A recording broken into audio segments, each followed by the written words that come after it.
Bonjour, chers élèves, avec une nouvelle vidéo dans laquelle nous allons voir les figures de style. Alors, c'est une leçon de langue que vous avez cette année dans le programme. Donc, s'il vous plaît, pour chaque vidéo, je vais essayer d'expliquer une ou deux figures avec des exemples tirés des œuvres étudiées, que ce soit La boîte à merveilles, Le dernier jour d'un condamné ou bien Antigone. Alors, premièrement, les figures de style. Les figures de style sont des procédés, ce sont des techniques qui visent à rendre un énoncé plus expressif.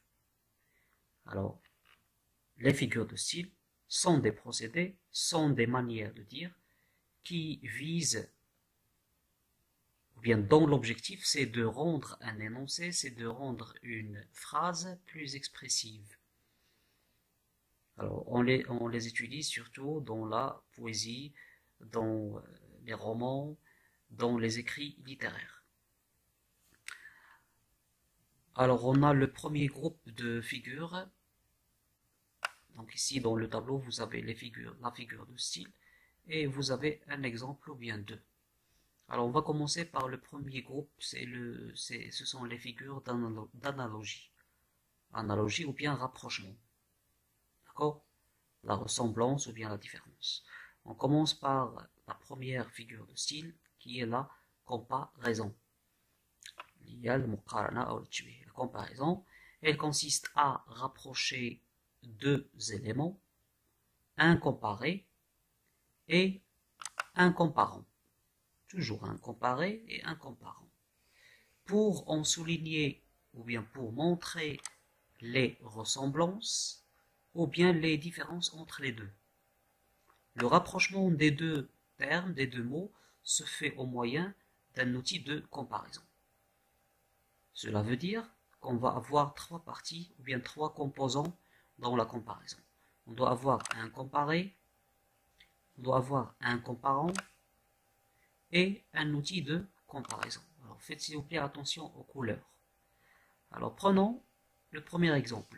Une lampe à pétrole identique à celle de notre voisine Fatma Bsiouia.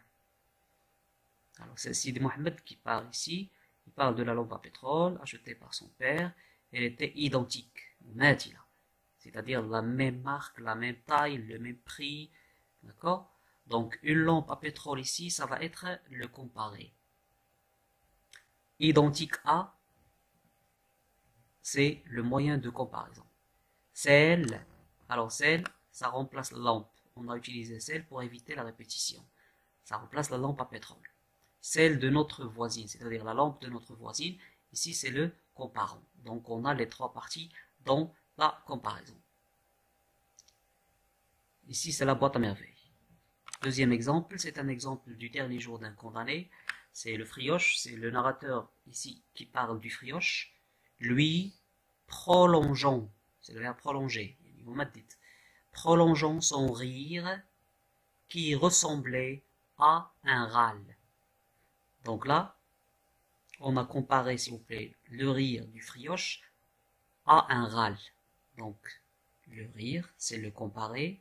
Ressembler à, c'est un verbe. Ressembler à, ici, c'est l'outil de comparaison. C'est le moyen de comparaison.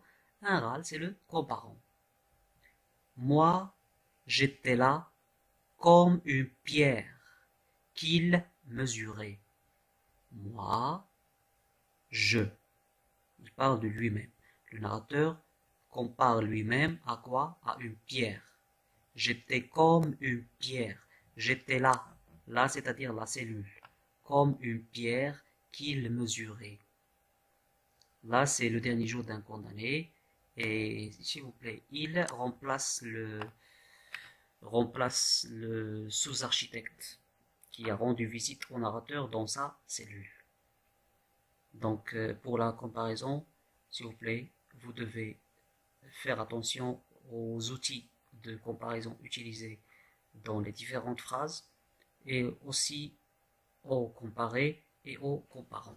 Parce que le jour de l'examen, vous pouvez avoir un tableau dans lequel on vous demande de relever dans chaque phrase, ou bien dans la phrase soulignée, par exemple, le comparé, le comparant, l'outil de comparaison.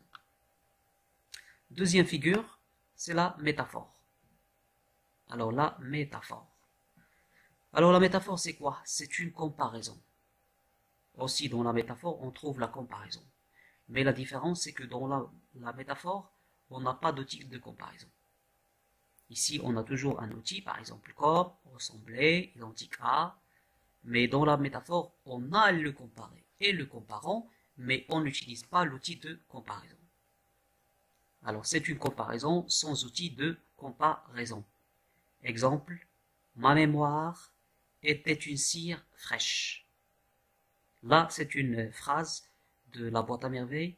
Alors, ma mémoire, d'Akirati, était une cire fraîche. On a comparé, alors le narrateur a comparé sa mémoire à une cire qui est fraîche. Alors, il suffit, s'il vous plaît, d'ajouter ici comme pour qu'elle devienne une comparaison. Et on va voir, ma mémoire était comme une cire fraîche. D'accord? Que t'arrive-t-il, chien galeux?